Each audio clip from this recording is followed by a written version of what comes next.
ఈ ఎన్నికల రోజు అలాగే ఎన్నికల అనంతరం పల్నాడు జిల్లా మాచర్లలో జరిగినటువంటి హింసాత్మక ఘటనలు మనం చూసాం. అయితే దీనికి సంబంధించి ఈవీఎం ధ్వంసం కేసులో పిన్నెల్లి రామకృష్ణారెడ్డి గారు సిట్టింగ్ ఎమ్మెల్యే పిన్నెల్లి రామకృష్ణారెడ్డి మీద కేసులు నమోదవటం, అలాగే దాంతోపాటుగా మరొక 3 కేసులు నమోదవటం, హత్యాయత్నం కేసు అని, విధులు నిర్వర్తించకుండా అడ్డుపడ్డారని, ఇలా రకరకాలైనటువంటి కేసులు అనుకోండి. సో ఓవరాల్గా వీటికి సంబంధించి ఏపీ హైకోర్టు అయితే ఆయనకు ముందస్తు బెయిల్ ఇవ్వటం జరిగింది.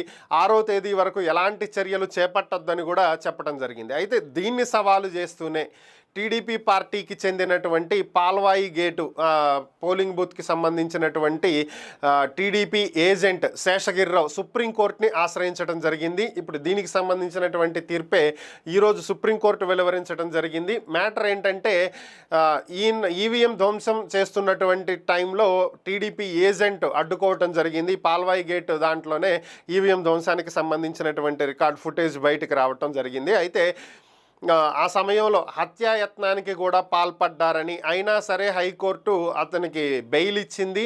వెంటనే ఆ బెయిల్ రద్దు చేసి ఆయన అరెస్టు చేయాలి అని చెప్పి సుప్రీంకోర్టుని ఆశ్రయించడం జరిగింది శేషగిరిరావు. అయితే దీన్ని విచారించినటువంటి సుప్రీంకోర్టు కీలకమైనటువంటి తీర్పులు ఇవ్వటం జరిగింది. ఒకటి ఏంటంటే, ఈ ఎలక్షన్ కౌంటింగ్ సమయంలో నియోజకవర్గంలో కానీ కౌంటింగ్ కేంద్రాల వద్ద కానీ ఎక్కడా కూడా పిన్నెల్లి రామకృష్ణారెడ్డి కనిపించడానికి వీల్లేదు. కౌంటింగ్ కేంద్రాలకు వెళ్ళొద్దు.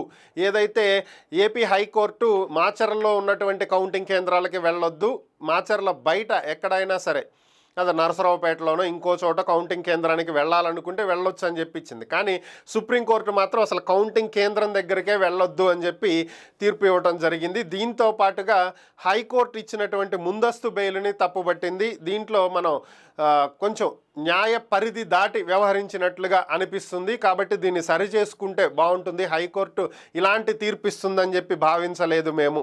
కాబట్టి 6వ తేదీన ఈ కేసుకి సంబంధించి విచారణ జరిపి తుది నిర్ణయం తీసుకోండి అని చెప్పి ఒక జడ్జిమెంట్ కూడా ఇవ్వటం జరిగింది. సో అంటే దాదాపుగా 6వ తేదీన పిన్నెల్లి రామకృష్ణారెడ్డి కేసు ఏదో ఒక నిర్ణయం అయితే ఏపీ హైకోర్టులో వచ్చే అవకాశం ఉందని భావిస్తున్నాం.